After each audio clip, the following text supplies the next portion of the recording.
You want me to put that on my Tudor?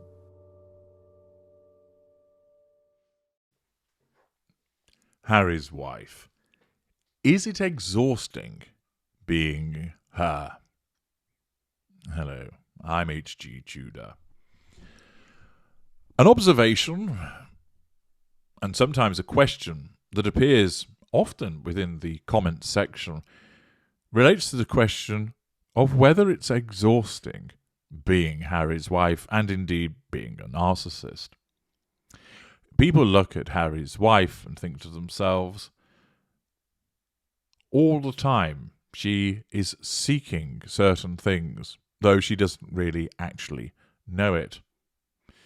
That she has to deal with a certain control over people. That she needs to draw fuel from those around her. That she has to sniff out the deal by way of residual benefit. Monetize this, monetize that. That at any given situation, she has to strain at the leash to cause the attention to come back to her.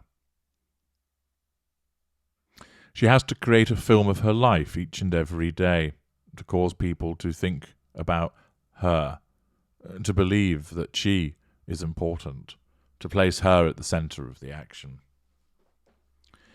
to cause people to respond to her, to acknowledge her, to give that reaction. Of course, as you delve deeper into my work, you start to understand that her narcissism is geared to seek out those prime aims. Everybody must be controlled, brought under control. If they threaten control, it must be nullified, and control must be kept over those people. And that happens through a variety of instinctive manipulations that are deployed by her narcissism as part of protecting her. Whenever somebody comes up on the radar, the narcissism determines, are they under control, yes or no, and then responds accordingly, maintaining control or obtaining that control. She must draw fuel from certain individuals, that life-giving sustenance. But there's always drama, there's always occasion, there's something that has to be happening.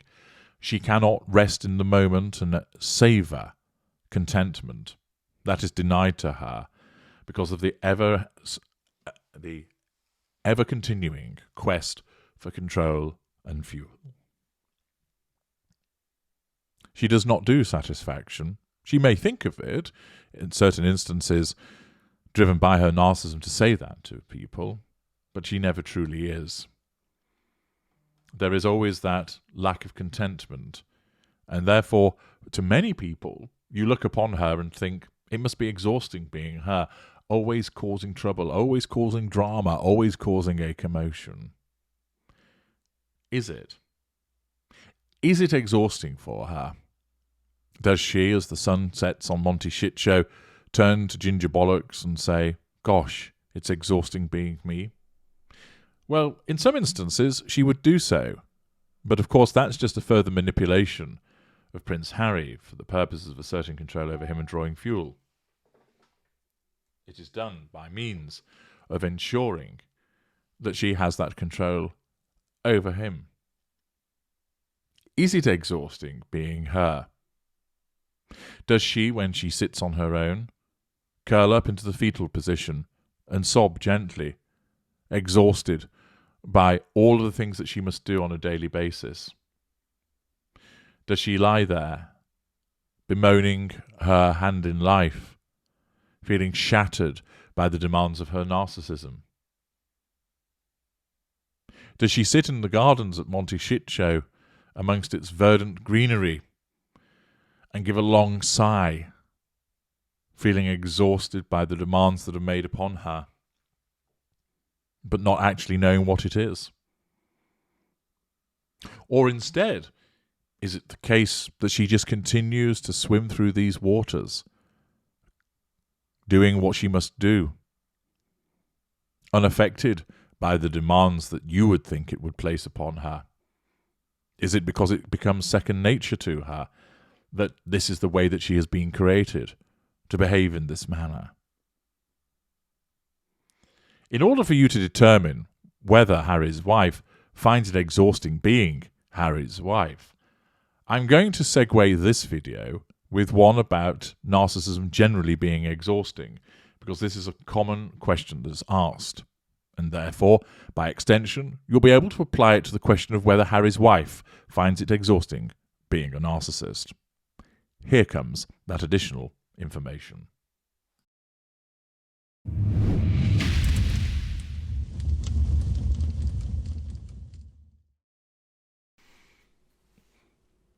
Is it exhausting being a narcissist? It is a repeated comment when people read or listen to my material that they comment, "Whew, that must be exhausting," or "It must really be exhausting being a narcissist." But is it? To you, the life that we lead does look exhausting. We must always be asserting control. We must always be seeking fuel, character traits, and residual benefits. The necessity of control is unending. Second by second it exists. Imagine a series of ribbons, all of 1 second each. In each second we must have control. As soon as the initial second ends, then control starts. The necessity of control continues. Of course, there are instances where we are able to maintain control through many of these seconds, thousands upon them, hundreds of thousands of them.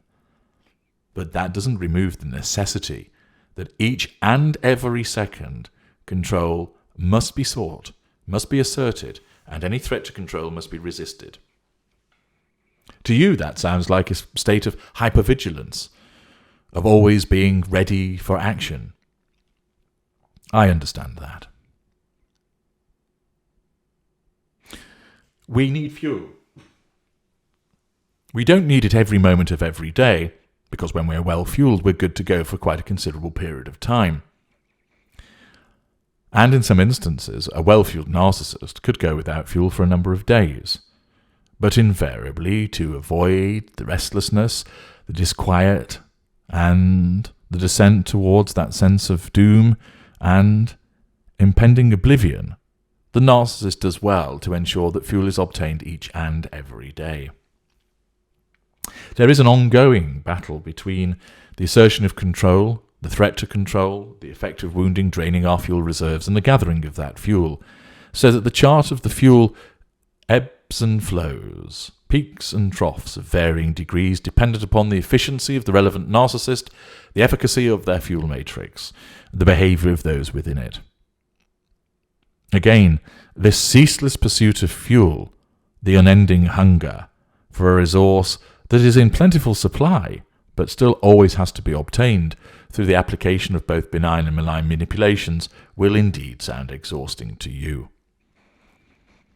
The fact that we are never content, that we never truly rest on our laurels, that there are no moments of relaxation, again, to you, the empathic victim, sounds eminently exhausting.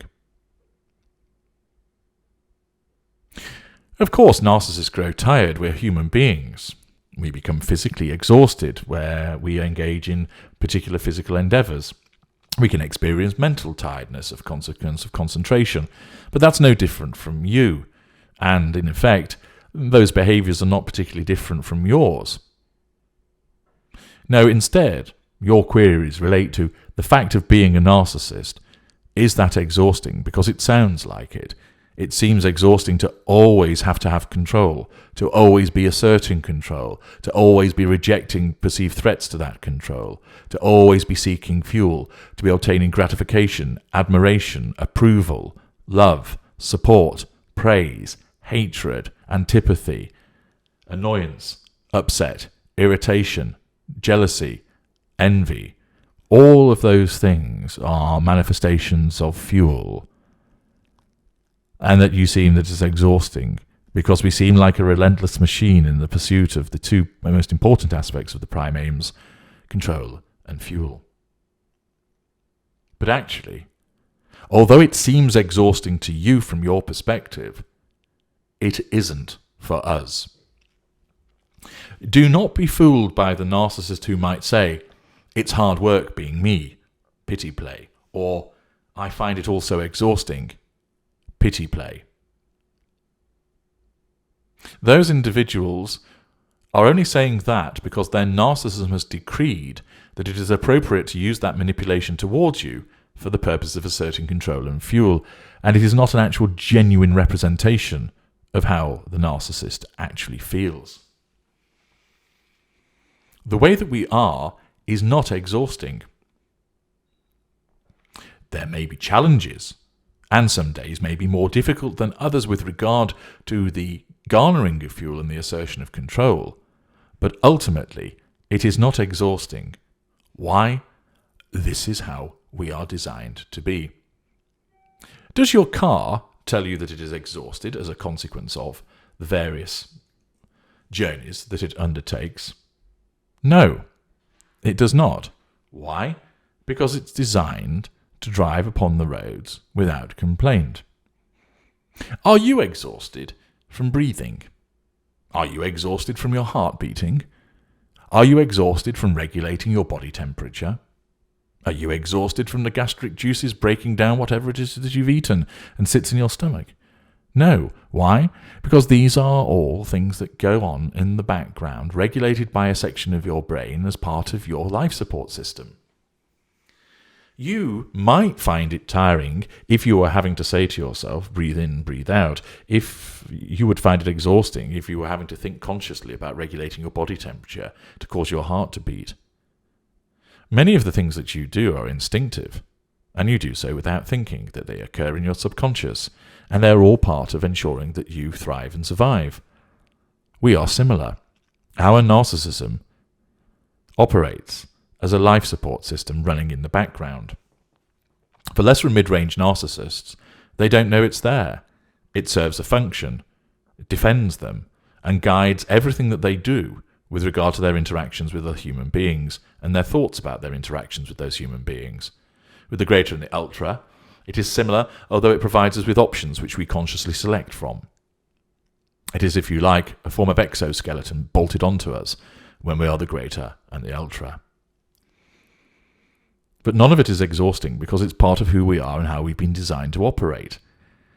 In the same way that your life support systems function in the background and don't exhaust you, because largely you don't consciously think about them occurring. But you know that they're there, but that doesn't exhaust you. For most narcissists, they don't even know that it's there, and it operates. That machine humming away in the background, causing the narcissist to behave in a particular way. But it isn't exhausting, because this is what we are. This is the way that we are designed. Yes, the narcissist may face trials and tribulations as a consequence of wounding, but that doesn't cause exhaustion.